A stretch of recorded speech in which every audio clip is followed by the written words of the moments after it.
Hey, good afternoon, Michelle. Welcome to another season and episode of Wisdom of Friends show. I'm really excited and super delighted that you took the time to be on this program.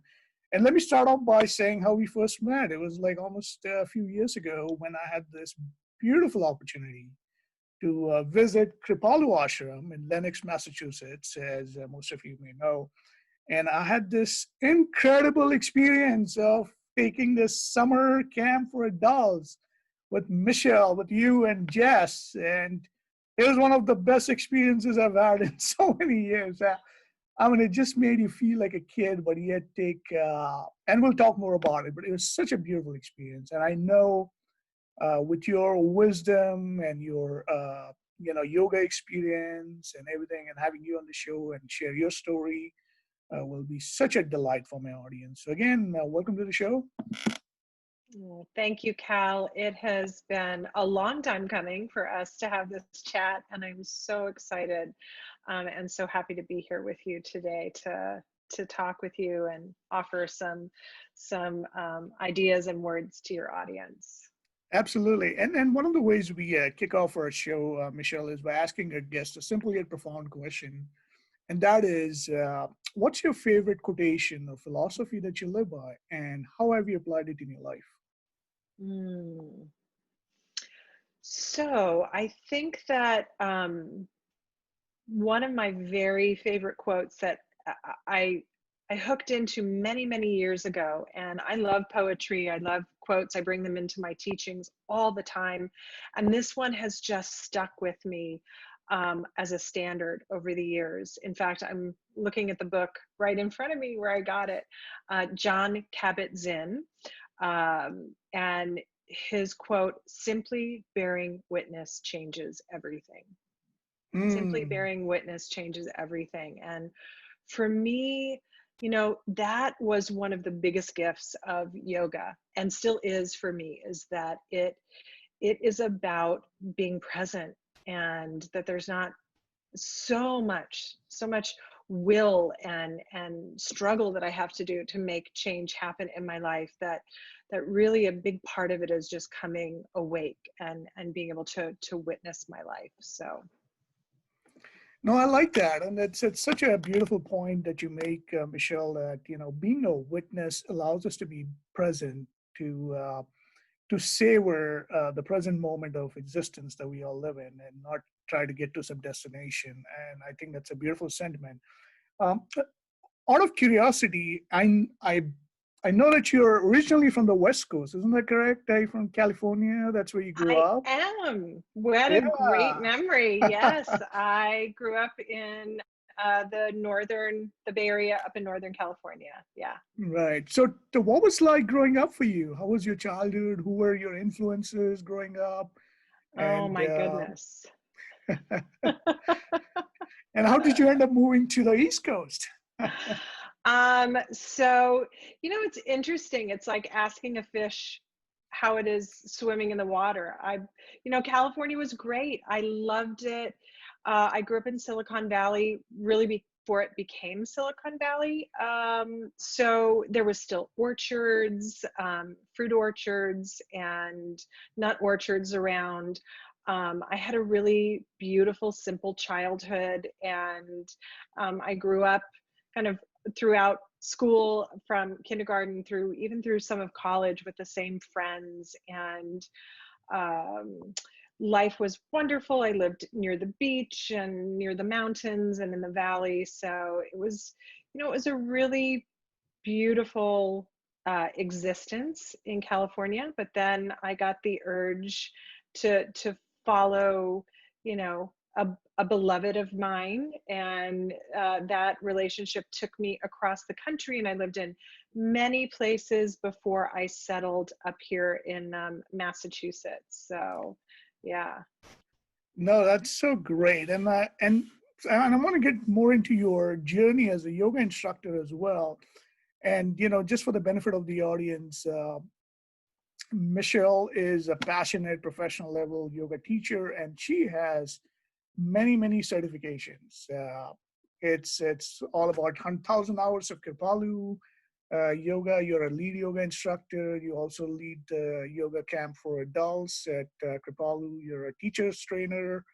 Uh, Also certification from Yoga Alliance. So how did this journey begin for you, Michelle? I'm curious. And by the way, I'm looking at your website and you have this beautiful quote in there saying, "Tell me what is it you plan to do with your one wild and precious life." Mary Oliver. Oh, that's such a Yeah, beautiful quote. it really is. That is like, to me, that's another one of my standards that has stuck with me, is like that struck my heart when I read that. It's from her poem, The Summer Day. And, just what do you want to do with that one wild and precious life that you have? So it's interesting. I actually never took yoga while I lived in California. Oh, It interesting. I didn't was, know that. Wow. yeah. So my journey into yoga, we could call it a happy accident. We could call it, we could call it by chance, or destiny, however you choose to look at it. And I stumbled upon yoga in my late 20s. I was on vacation and took a yoga class with some friends, and I was like, this is interesting. I think I like it. And when I went back home, I was living in South Jersey, just outside of Philadelphia at the time. And lo and behold, within a month, a yoga studio opened up and in a neighboring town. And there weren't very many yoga studios that day. It wasn't as mainstream as is now. They weren't, it wasn't yoga in every single facility, gym, and all that like it is today. And I started practicing.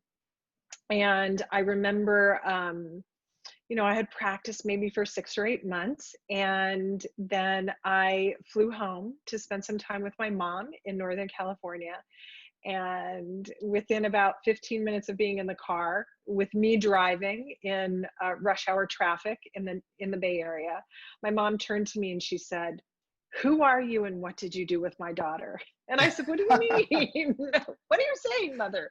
And she said, "You're just so, like, there's something different about you. You're just, you know, there was a poise and a presence that yoga brought out in me that wasn't there. I was, I was always a little high strung. I was, as a kid and a teenager, I had a lot of, the roller coaster of emotions that most kids and teenagers and 20 somethings deal with. And my roller coaster ride was a wild one. The emotions within, an hour could span the globe. So I think that was one of the first things my mom noticed about me after not seeing me for a number of months after I started practicing. And if this California Valley girl, high strung, and yoga can take a hold and give me some tools to navigate all the stressors in life, all of the, challenges that people face day to day, that I was facing day to day. Like I, I really, really was like, wow, there is something happening here. Because for me, when I first started, it was really just, I loved the way it felt in my body. I loved a great stretch. I loved, moving my body in all sorts of different ways and all strange shapes and trying to stretch and do all those things. But it's interesting because back then I had no idea what the philosophy of yoga was, right? I didn't know anything about the philosophies, and all I thought yoga was simply just postures on a mat and maybe a little bit of breath in there as well. But as I got deeper into yoga and I started to study some of the philosophies, I realized that the yogis, the ancient yogis, they really believed that we were a multidimensional being, that we had a physical body and we could do things with that physical body. And we do every moment of every day. But there was a part of us that is this animating force, right? It's our energy field, it's our energy, it's our breath, our life force. And that was part of who we were or are. And then the yogi said, but you're not just a body that's animated. You have a mind, you have thoughts and feelings and emotions, and that is actually part of an aspect of who you are as well. And you not only have a thinking mind, but you have an intuitive part of you as well. And you have a thinking mind, you have an intuitive mind, and then you have this part of you that is just pure radiant light, or bliss, they called it. And that really yoga addresses everything, and that you can't do any of these practices, whether it's postures on the mat or the breathing practices or meditation or any of the other myriad practices that are under the big umbrella of yoga, without it affecting all of you. So even though I went in through the portal of the body and everything feeling good and stretching, it had this ripple effect on me that gave me this sense of grounding. It gave me poise. It brought a little bit more peace and steadiness to my life, a little bit more clarity, and definitely more compassion.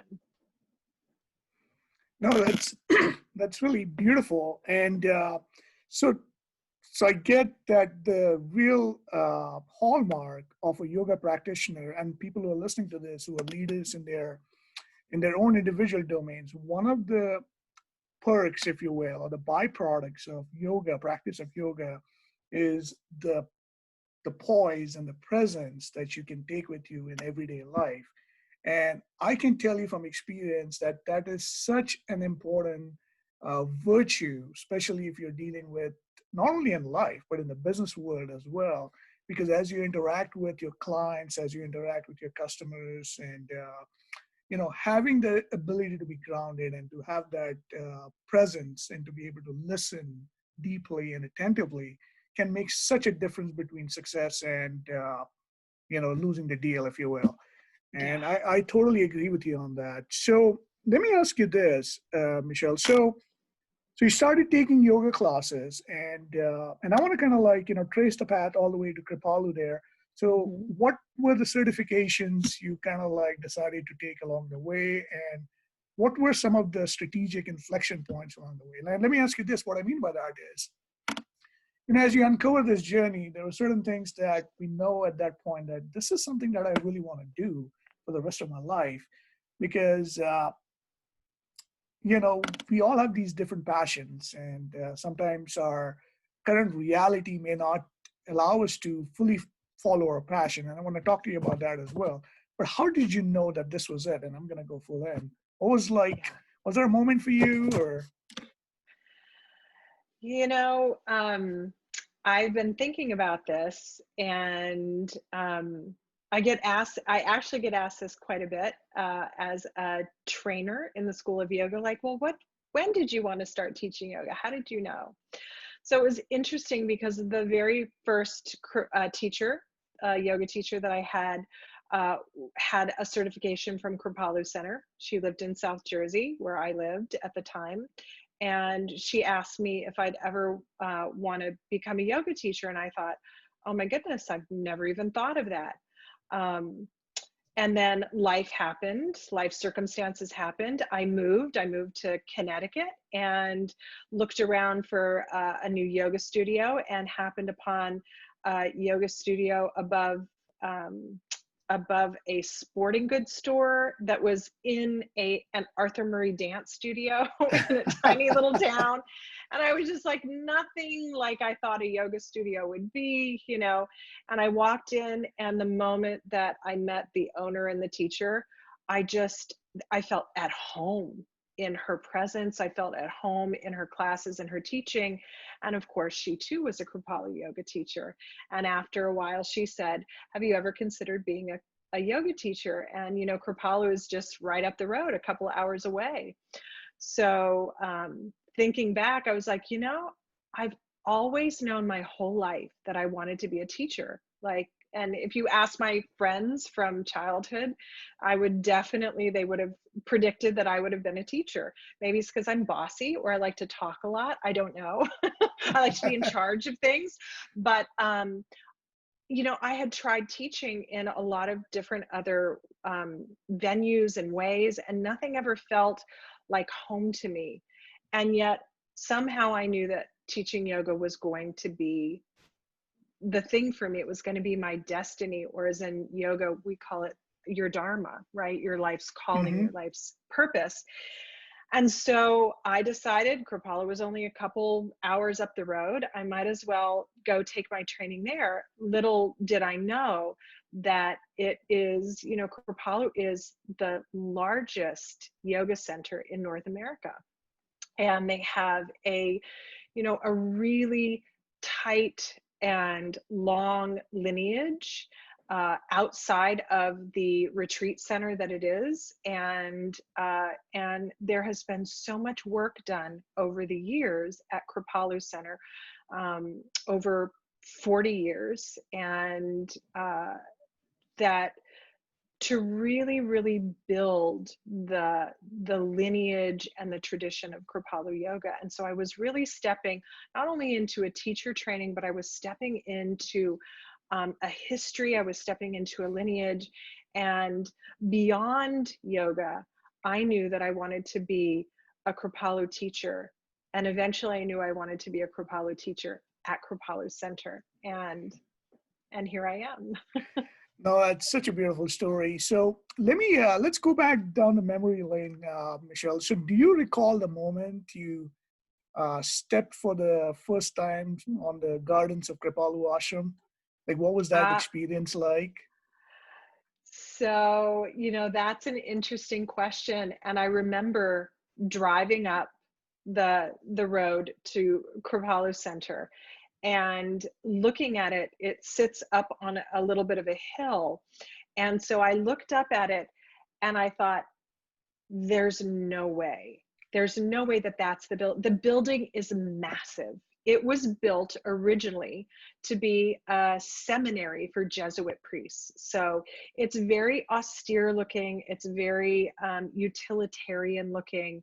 And they weren't so concerned with aesthetics back then when they were building it for the brothers. And so I just kept telling myself that can't be it. It's just, So finally, accepting that was Kripalu, because there was a sign, so there was no denying, drove up the driveway and got out, and the grounds are spectacular. 125 acres. Originally, they look over massive sweeping lawns down to the lake, the Stockbridge Bowl or Lake Mackinac.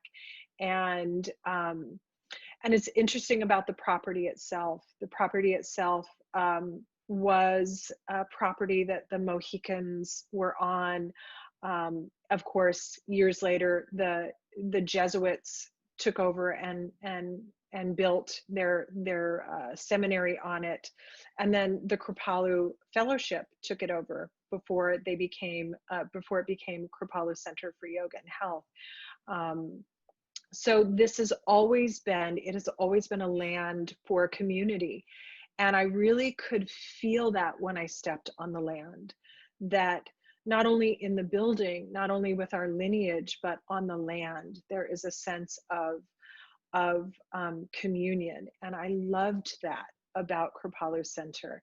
And then everything about the retreat center really is about building community, about supporting people, about empowering communities, and offering them these tools through the transformative wisdom and practices of yoga, whether it's a mother taking these practices home to her family, so that her family can offer these little gems of wisdom and tools to her family, or a teacher taking it back to his classroom or her classroom, or an executive taking these tools back to their workplace. So No, that's great. And I can totally attest to everything you just said, because it's such a beautiful campus. And I mean, you've got everything out there, literally, except for an ocean. But you have the lake. You can do kayaking, and you can do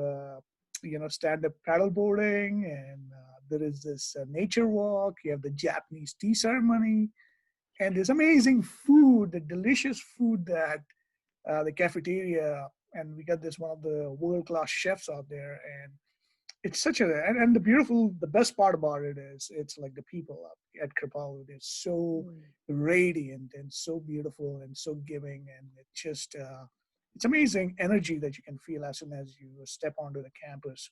Mm. So you went to Kripalu, and then did you start taking teachers, become a certified instructor right away, or did you start took some time to take classes and then decide to become an instructor, or how did that journey unfold?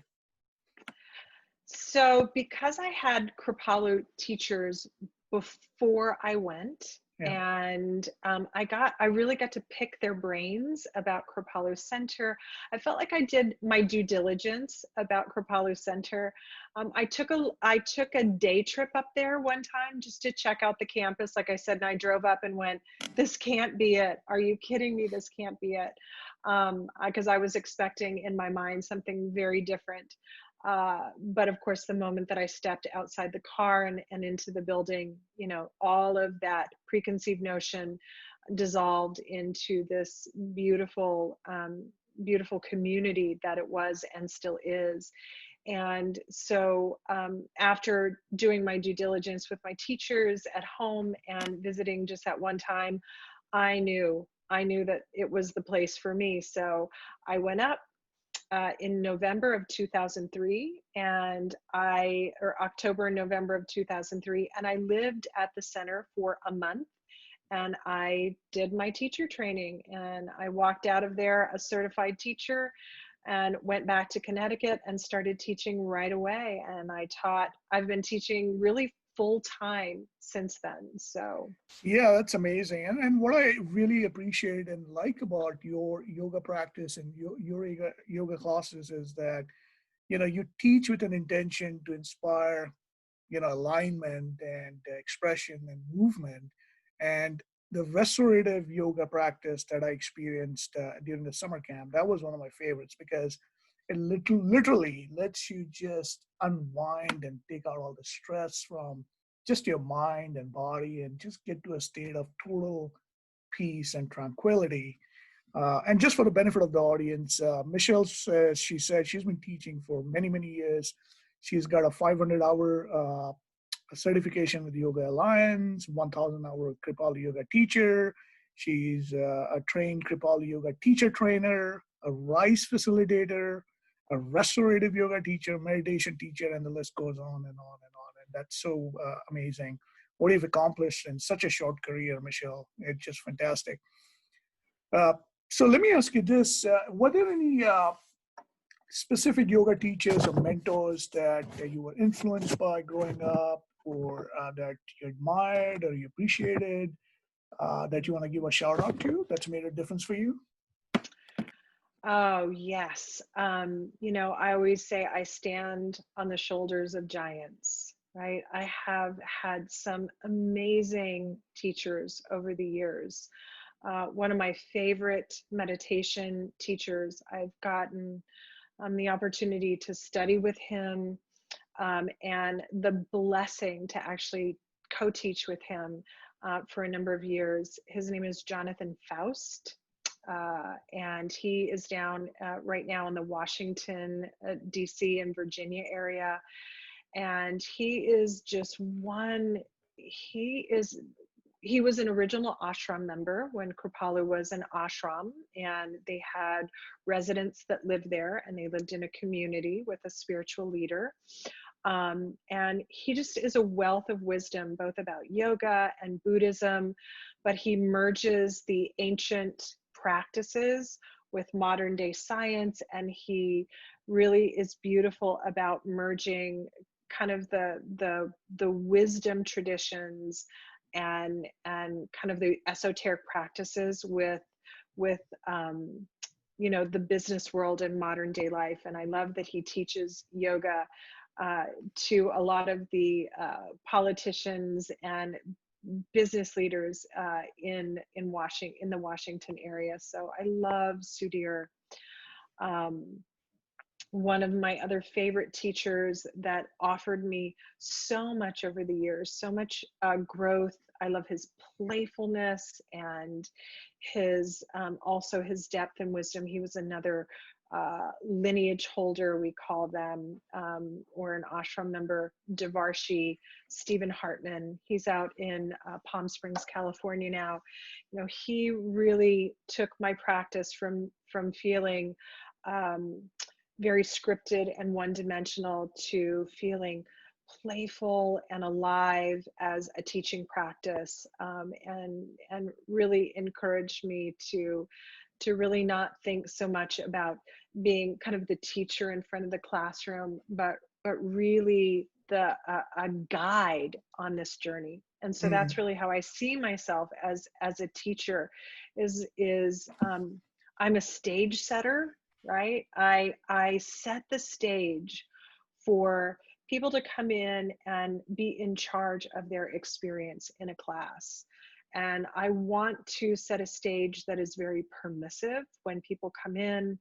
I want people to feel like that they are, which they are, totally in charge of their experience as they go, so that when they have that moment of transformation, when they have that moment, that aha moment, or the realization, or things shift for them, they know it is their doing. And so I like to be a stage setter, and I also like to be an educator. I have a particular passion about the body and anatomy, so I bring a lot of that in so that people can, I really want to help people become more embodied in the physical body that they live in, but also the heart, right? Also their, you know, the what's living in their heart and what's living in spirit within them, as well as their physical function. So I like the physical alignment of things, but I also like that inner alignment of intention and purpose and passion, to all come together. So yeah. No, it's really well said. I mean, totally, that's awesome. Any books that you've read on this journey that have that you would like to recommend for the audience who might be curious about yoga and the practice of the Eastern esoteric philosophies? Yeah. Um, well, I think that, you know, if if folks are interested in Kripalu yoga at all, and it's a, you know, it's a fascinating practice, because unlike some of the other yoga traditions where you can identify them by a particular set of postures that they do in an order, or you know, you do it in a heated room, or, you know, it has some other kind of a quality to it. Kripalu yoga really is an approach to the practice. So the menu of what can be in a Kripalu class is so vast. It is, you know, you can teach a Kripalu class in a gentle manner, because I teach gentle Kripalu yoga. I teach an intermediate style yoga. I can do it for beginners. I can do a vigorous vinyasa flow. But it's all through this lens of Kripalu, and the approach that we take to the practice itself. So there's a book called Kripalu Yoga On and Off the Mat, and it's a wonderful peek into kind of the inner alignment that I was talking about, as well as the outer alignment, the physical practices that you can do. So And we'll I include that love, in our show notes. Yeah, yeah. definitely, so that people can find out more about it. Uh, Here's a hypothetical question, Michelle, for you Hmm. is having seen the ebb and flow of life and having been through so many different experiences with your yoga practice, what would you say now when you look back, or at this point in time, is your definition of a successful life or a good Mm, life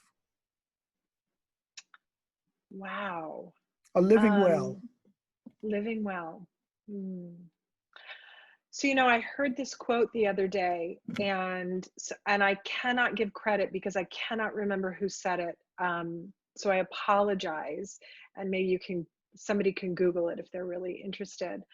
And it struck me so deeply that it said, you know, the purpose in life is not to be happy. The purpose of life is to have a purpose, right? Hmm. Is to find your purpose in life. So I really started contemplating that. Happiness is fleeting, and happiness can be, it's wonderful when it's happening. And I never want to miss out on a happy moment or a happy experience, or, you know, anything like that, something that's joyful, that I can celebrate.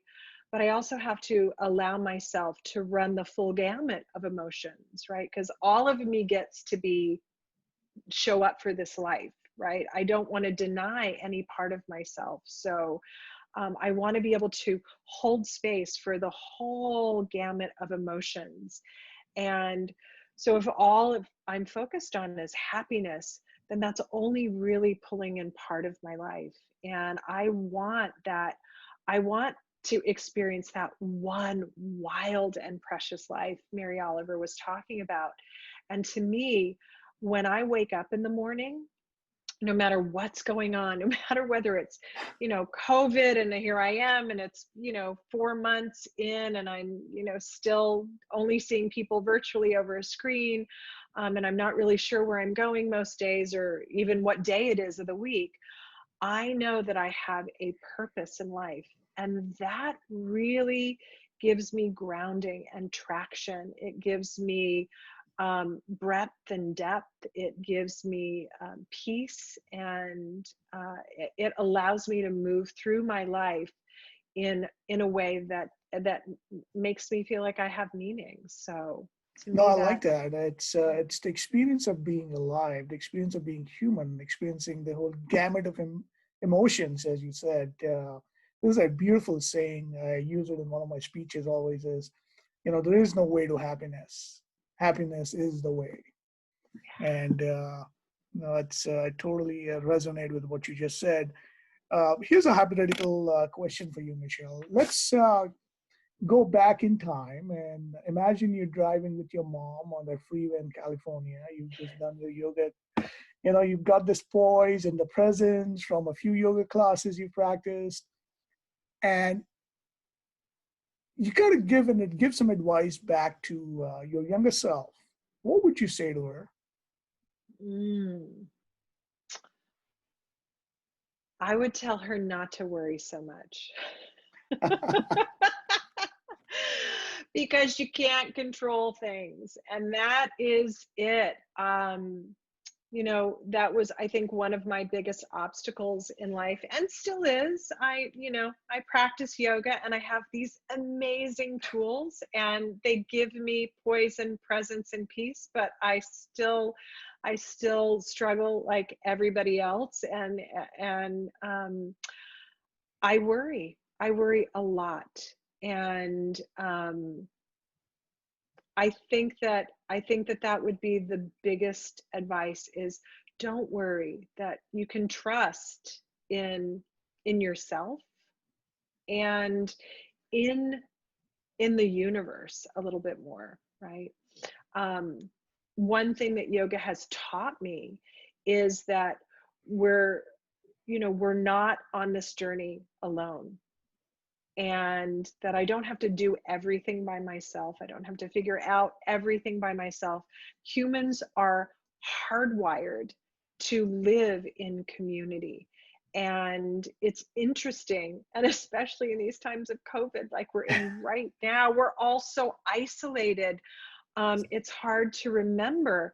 Thank goodness for technology, and being actually able to see people, even if it's just virtually. But um, one of the things that the practices does is it actually helps. It helps to us to actually have better relationships with one another, and it helps us to have a little bit more faith and trust that we can see a bigger picture playing out. I don't know about you, but when I get overly self-involved, when all of a sudden I forget that I'm not the center of the universe, right? And I'm imagining I'm the center of the universe and anything that I have going on is the biggest deal ever, right? My view gets really narrow and myopic, and I can get very stressed and worried, and I start to spin out. And there are simple, simple yogic tools to help kind of broaden that vision and reconnect me to the greater world. And in that greater world, I can see like, I am a part of the great of the bigger whole, right? I'm still a part of that. And my part is important. And I can trust that there's a bigger picture playing out that I'm a part of. And so I can trust more in my own inner wisdom, right? That part of us that is beyond the thinking mind, that is actually really deep and intuitive. And I can also trust that there's a bigger picture playing out. And I don't necessarily know the game plan, but if I'm flexible enough, and I don't mean that I can, reach over and touch my toes flexible, but if I'm flexible enough in my life that that everything will eventually shake out. Yeah. No, I totally like your sentiment there because you're absolutely right. It's definitely something that we cannot predict how the future goes. Because I remember last December, as part of my annual vacation and retreat and rejuvenation plan, I try to go on an international trip, and I was in Puerto Vallarta, Mexico, and Chinalani, which is a beautiful, beautiful place, and I had all these plans for 2020 that how it's gonna unfold and what the vision was, what the goal is, and here we are in mid 2020 with totally unexpected universal plans. It's we got the pandemic going on, we got the economic challenges, we got the social unrest, and everything is shut down. And I understand Kripalu has been shut down too for the last 6 or 7 months. Is that correct? And they planning to reopen sometime next year, maybe? Right. Yeah. They, in the big scope of things, and in their imagining what was going to happen and what would have to happen in order to reopen with all the uncertainty, uh, Kripalu decided not to reopen. They closed down on March 13th, I think, Hmm. and they decided not to reopen until 2021. So they're aiming for January. We'll have to see what the world is like at that time. But Kripalu still exists. We're just not in the building. There's a lot happening online these Yes. days. So yeah. Yeah, and I wanted to make that point because I didn't want to give the impression that the ashram was open right now. Oh This yeah. is it's been kind of like shut down and might open sometime early next year. Uh, but this brings up, and I want to talk to you about the summer camp and the one that you've been leading for so many years with Jess. Uh, and one of the biggest lessons that I took away from like the last 6 months, and even from that experience at Kripalu, is to embrace uncertainty. Mm. Just be have that way of being with awe and adventure as to how the universe unfolds its own little magic. You can plan all you want, but it's better to ride the wave and just enjoy how the universe takes you instead of trying to control it and trying to like force an outcome. And that's what all high achievers try to do. Be it in business, be it in life. They have a goal, they have a mission, they want to go after it. That's the American way of achieving goals and going after it. But this is a different way of a very paradoxical and I would say a contrarian way of looking at life is to step into the future by being present and to embrace uncertainty and to have that sense of adventure and joy and awe. And I think the summer camp for adults is something that I believe provides you that opportunity to experience what it's like.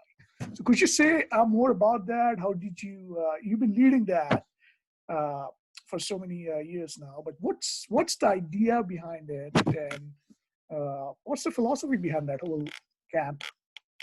Yeah. So yeah, the yoga summer camp for adults came about because so many people reminisce about their time at camp as a kid.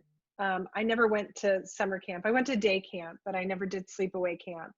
But I loved hearing other people's stories and just reminiscing on my own stories of day camp, about, you know, children and kids at camp. There's, of course, there's nostalgia, but there's also, you know, observing children, and their way that they engage with life can really really teach us so much, and about spontaneity, about community, about risk taking, about play, of course.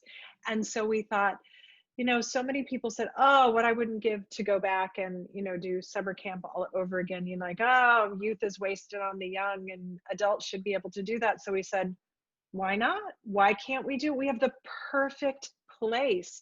And so we started thinking about all the activities that we could do with adults that kind of brought that back, that brought back the kind of that nostalgia and the things that kids really get to do, the bonding with one another, the kind of exploring their own self, exploring nature, you know, risk taking, having fun, playing, doing things just for the sake of doing things, and you know, and just spending some time away from the, you know, the day-to-day everyday things that adults have responsibility to do, and not have it be, you know, there is a sense for sure of inner work.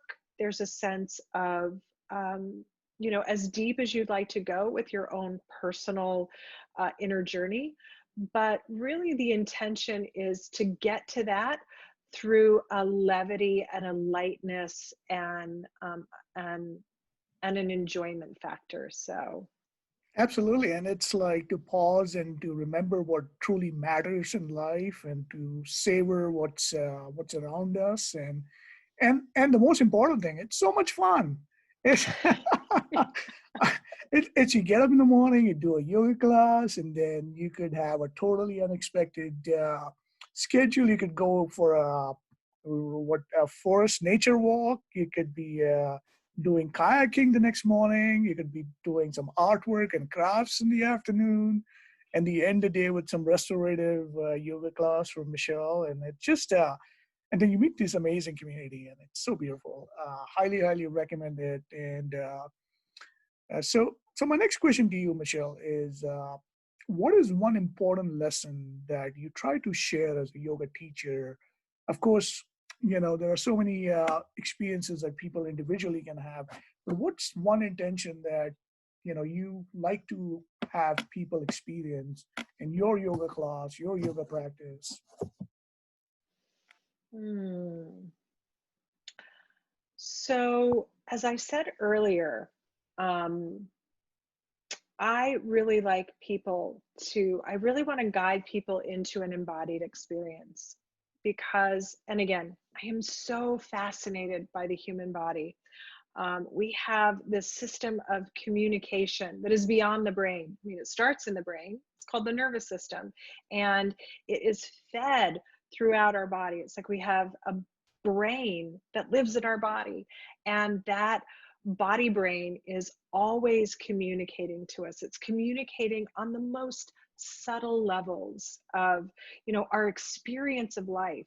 Usually you're like when you go into a stress moment. I'll take, for example, because I'm sure many of us can, you know, relate to stress moments in our day-to-day lives, and especially lately. You know, your body is actually sending you signals that you're starting to move into that stress response long before, you know, the actual cognitive thinking brain gets there. And so I love, you know, and it can be on the other end of the spectrum too, right? The joy spectrum, and the enjoyment spectrum. So I love, there's so much richness just in having an embodied experience.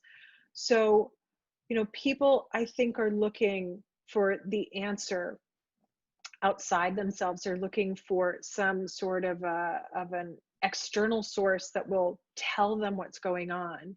And yet we have the mechanisms within ourselves. And so I want to take them on this journey within.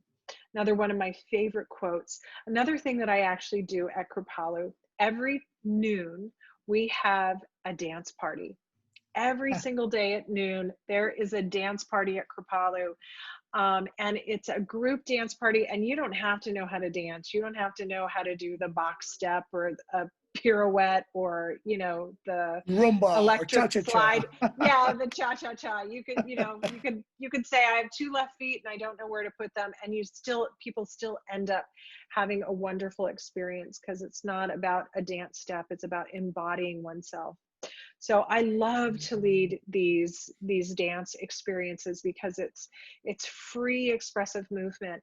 And one of my favorite dance choreographers and kind of guides that I got so much inspiration from, the late Gabrielle Roth. She said, between the head and the feet of any given person is 1 billion miles of unexplored wilderness. And That's beautiful.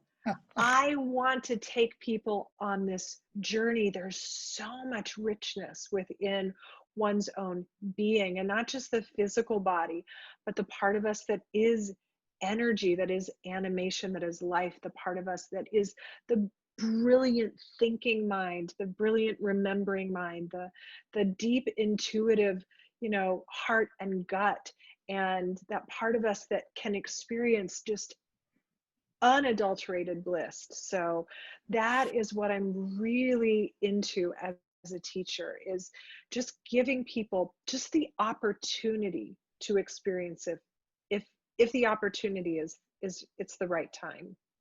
Absolutely. And then now, since the ashram's been shut down for the next foreseeable future, you've been offering classes online for people to experience it, right? They can zoom into your daily class schedule and try it out and experience it firsthand, what it's like, right? They can.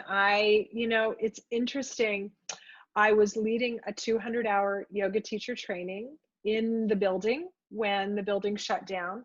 And we decided to take that 200-hour yoga teacher training and do it online. And so it was, these students that decided to do this teacher training online kind of shift and pivot and everything that they thought their teacher training would be, and take it in a totally different direction. They were really pioneers, really brave and vulnerable to do this with us, as we figured it all out together. And in the end, one of the reflections that many of them made was they thought Kripalu was a building, and what they realized is that Kripalu is the people. And so I think that having an experience of Kripalu Center in the building is definitely a bucket list thing. Like it is something to behold, to be in that physical space of the building, in that sacred presence of the grounds. But you can have an amazing Kripalu experience through the people that offer it. So I think of myself, and this is my little home studio right behind me, for anyone who'll be watching this, or for Kal, for you watching it thinking, where is she sitting? This is my little home studio. That 3 days a week, people can log on to my website and register and take a Kripalu yoga class with me. And I really do my best to just embody the teachings of Kripalu and give them that true Kripalu experience through the classes that I offer. Absolutely. And then you also offer personal coaching, I take it, one-on-one for people, and even for experienced yoga instructors who want to take their yoga teaching to the next level, or want to make some corrections with how their own personal body movement needs to be adjusted. So you can give them some guidance as well, right? Yes, I do one-on-one private classes or consultations, both for meditation and for yoga.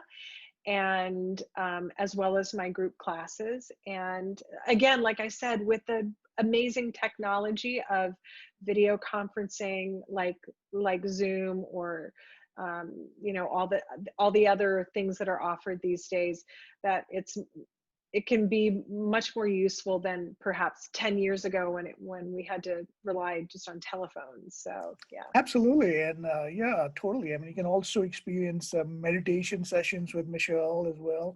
You're a certified meditation teacher. I And we'll am. include all of those links in our show notes so people can find out more how to get in touch with you. So, switching gears here, in the interest of time, Michelle, I could talk to you all day as we did at the summer camp. but Yes. but let me, in the interest of time, we're going to move on to our next section, which is the rapid fire round, and it's a bunch of fun questions that I can ask you, and it's what are the first thing that comes to your mind. So, are you All right. ready, Michelle? I'm ready, Cal. I'm All ready. right, okay, let's do it. So, the first question for you is, what is your favorite color? My favorite color is blue. Hmm. Nice. The next question is, who's your favorite music band?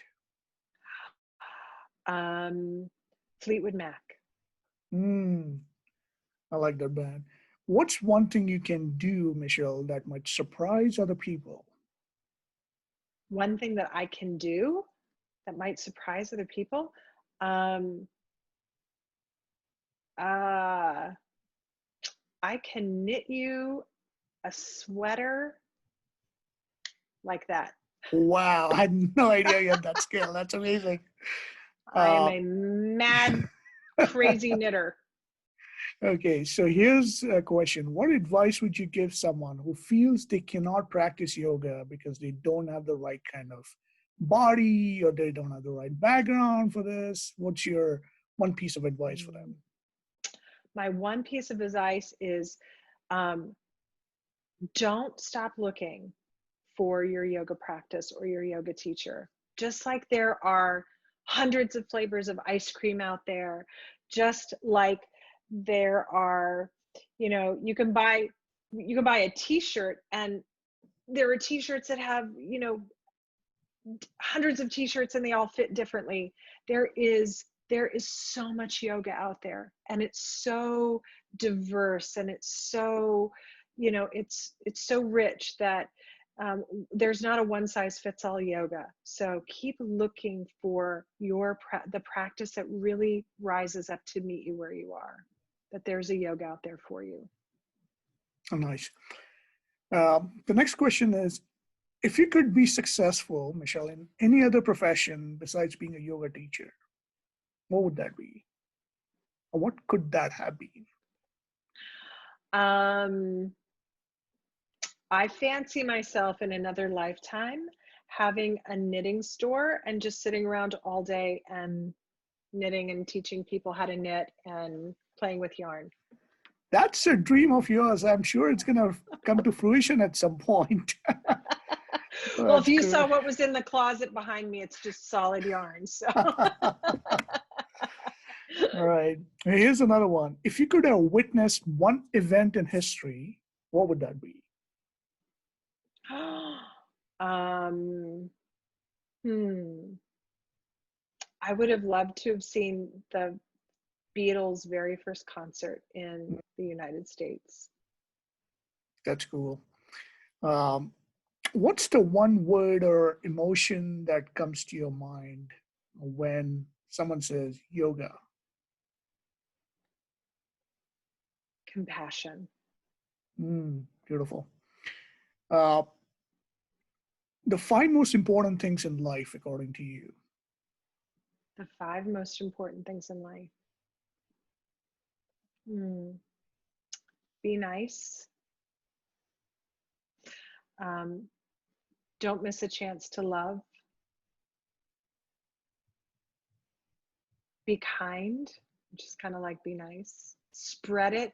Don't waste it. Don't be stingy with it. Treat yourself well. And, you know, learn to play. I like that. That's so amazing. So that brings us to the end of the rapid fire round, and I have just the final three questions for you. The first one is, what is your current personal or business or passion project that you're working on, Michelle? And what are you looking forward to in the next foreseeable future, 6 months to a year from now? And Yeah. Well, I think that one of my passion projects that it's still living up in my creative mind, but again, I was born to be a teacher. I love teaching as much as I love leading classes. I love leading teacher trainings, and I love helping people bring this work out into the world, because I'm up on that hill at Kripalu, or right now I'm just down the hill in my house from Kripalu, but when I'm working at Kripalu, I'm up on the hill. And when I teach teachers, when I teach people how to be Kripalu yoga teachers, they get to go out and bring that work into the world. And what I really want to do is I really want to help support them as they go out on their journey. So I am working with a couple colleagues of mine to create a mentorship for yoga teachers, so that they feel that they can it can be a little lonely out there being a yoga teacher, just teaching your classes and going from one place to the other. It seems a little bit of a contradiction that you create community and you're lonely within community, but many yoga teachers have said that. And so so I want to give teachers support as they go out into the world to do these teachings. oh, that's so great. And it's truly what I'm hearing is community and paying it forward of all the mentorship and all the wisdom that you can pass on to the next generation and the upcoming yoga teachers, so that this message of love and peace can just continue to spread in the world that we need more of today, more than ever. Now that's so great. What three things you're grateful for lately in life?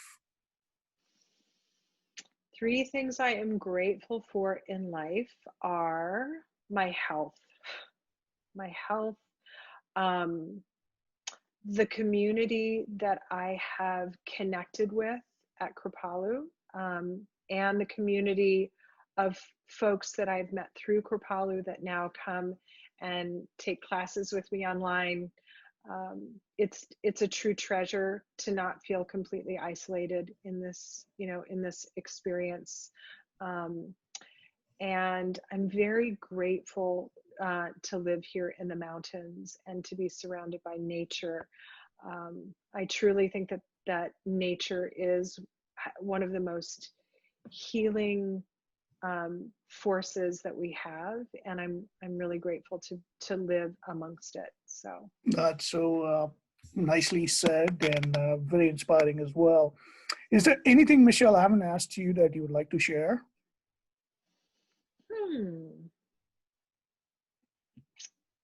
No, I don't think so, Cal. I can't. My mind is just like. No, I think, and we'll include, more of your information on our show notes so people can find out more about you. What's the best way for people can reach you? Is it myoga.com? Yes, yeah. So my website is pretty fully self-contained. It's super simple, right? If you can just remember M like Michelle and the word yoga, myoga.com, and you can get to the online studio from there. I have lots of resources.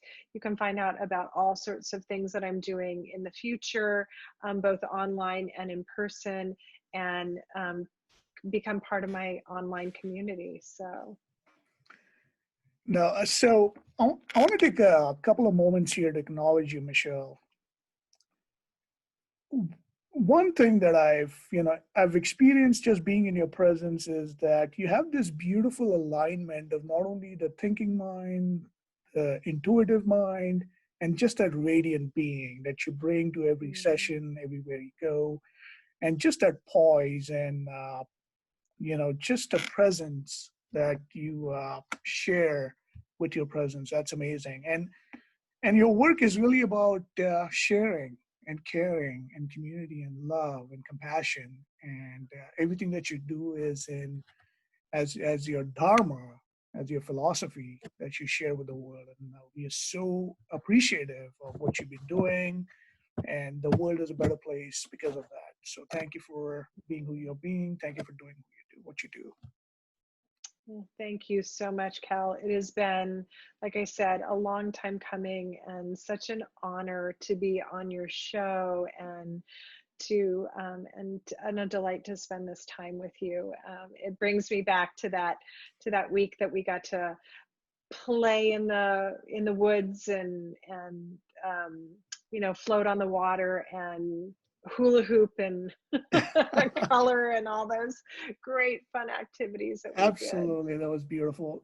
One final question, and this is how we wrap up all our interviews, and that is, why do you think that people should listen to the wisdom of friends? I think that people should listen to the wisdom of friends because, again, we are hardwired as humans to be in community, to live in community, um, that we're all interconnected and interdependent on one another, and that we each one of us bring a wisdom, our own wisdom, into this world with us. And we learn in community and we learn from each other.